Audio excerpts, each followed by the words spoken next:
La vie nous aime. Elle nous aime de façon inconditionnelle et ne souhaite qu'une seule chose, notre bonheur. Mais qu'est-ce que le bonheur? Le bonheur, c'est un ressenti d'être ce que nous sommes véritablement. Mais que sommes-nous véritablement? Quelle est notre nature profonde? À l'image de la nature, du monde et de l'univers, nous sommes pure énergie. La matière n'étant que de l'énergie condensée. Et selon le paradigme scientifique, cette énergie en perpétuel mouvement circule toujours selon le même modèle. Dans ce modèle primaire, l'énergie entre par une extrémité, circule autour du centre et ressort par l'autre extrémité, formant ainsi une boucle dans laquelle elle s'autorégule, s'autorégénère et se multiplie à l'infini. Tout ce qui existe dans l'univers, de l'infiniment grand à l'infiniment petit, s'inscrit dans ce modèle toroïdal qui représente le flux de la vie, qui circule librement et prospère à l'infini.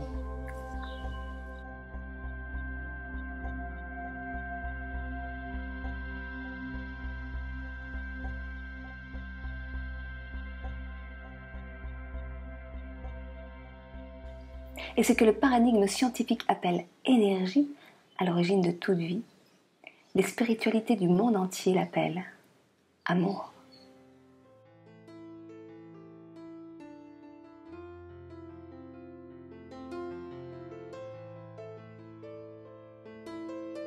Aussi, sommes-nous tous reliés et interconnectés, et ce que nous sommes véritablement ne s'arrête pas aux limites de notre corps physique. Nous sommes prospérité infinie. L'amour, l'abondance, l'altérité sont notre nature profonde. Mais alors me direz-vous, pourquoi passons-nous notre temps à courir après le bonheur? Pourquoi sommes-nous malheureux? Pourquoi souffrons-nous? Nous souffrons car nous refusons de nous laisser traverser par la vie. Et que ce faisant, nous cherchons à la contrôler, à la posséder, à l'enfermer. Et donc à l'empêcher de circuler librement. Mais nul ne peut posséder la vie. Et notre bonheur ne relève jamais des choix de notre mental. Notre mental vit dans une quête permanente de sécurité. Aussi, il nous maintient toujours dans une version étriquée de nous-mêmes. Et c'est pourquoi le bonheur ne se trouve jamais là où nous croyons qu'il se cache. C'est-à-dire là où nous le cherchons avec notre tête, notre volonté, nos attentes, nos objectifs, notre quête de résultats. Mais alors, où se trouve le bonheur? Eh bien, il se trouve là, juste là, derrière chaque événement de notre vie, derrière chaque difficulté, chaque épreuve, chaque conflit, chaque maladie.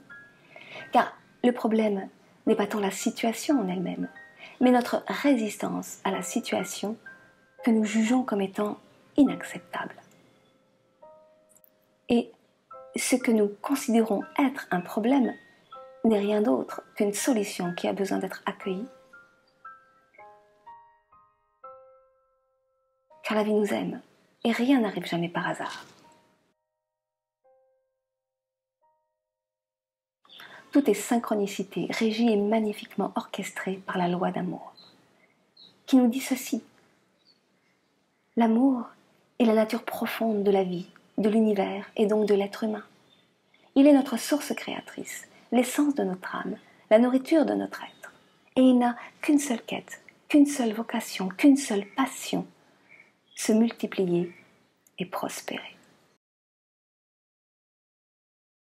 Nous sommes nés de l'énergie d'amour et de sa passion à se multiplier.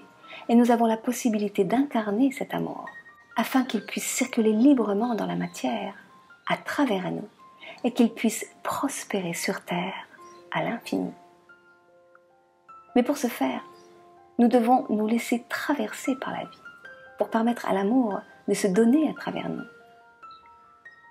Il s'agit donc d'accepter de ressentir la vie en nous-mêmes, de ressentir l'amour.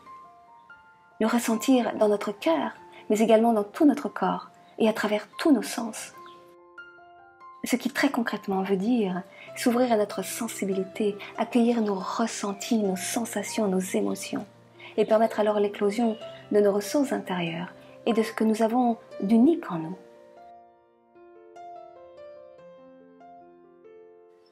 Car derrière chacune de nos émotions se trouve toujours un don, un talent, une qualité d'être qui cherche à s'épanouir.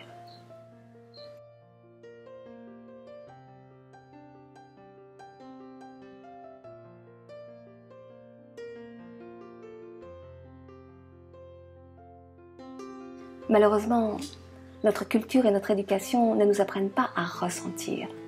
Et nous sommes la plupart du temps coupés de notre sensibilité, coupés de nos émotions. Ce qui génère en particulier le sentiment d'être manipulé par elles et de subir notre vie. Et pour stopper cette souffrance, notre réaction primaire est de tenter d'agir sur les personnes et les événements extérieurs, faisant de nous, à notre tour, des manipulateurs. Et c'est ainsi que nous fonctionnons à contre-courant du flux de la vie, cherchant éperdument à l'extérieur ce qui se trouve déjà à l'intérieur.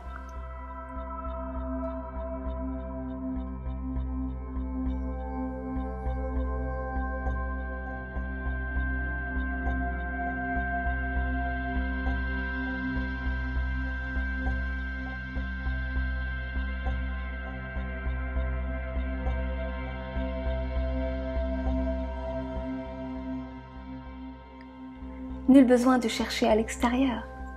Tout est là, à l'intérieur. Si nous souffrons, c'est parce que nous refusons d'accueillir et de ressentir ce qui est là. Et pour éviter de ressentir, nous luttons contre et nous cherchons à contrôler, en déléguant notre vie à notre mental qui nous maintient dans une vision duelle de la réalité et l'illusion de la séparation. Diviser pour mieux régner, c'est ainsi que le mental peut gouverner en maître, en clivant la réalité en termes de bien ou mal, bon ou mauvais, positif ou négatif. Mais la dualité n'existe pas. Le monde extérieur est le miroir de notre monde intérieur. Et ce que nous appelons malheur n'est rien d'autre que l'appel de l'amour à lui-même, qui se cherche inlassablement à travers nous et n'a qu'une seule intention: nous envelopper dans ses bras de tendresse et faire un avec nous. Car la vie nous aime. Elle nous aime de façon inconditionnelle et ne souhaite qu'une seule chose: notre bonheur.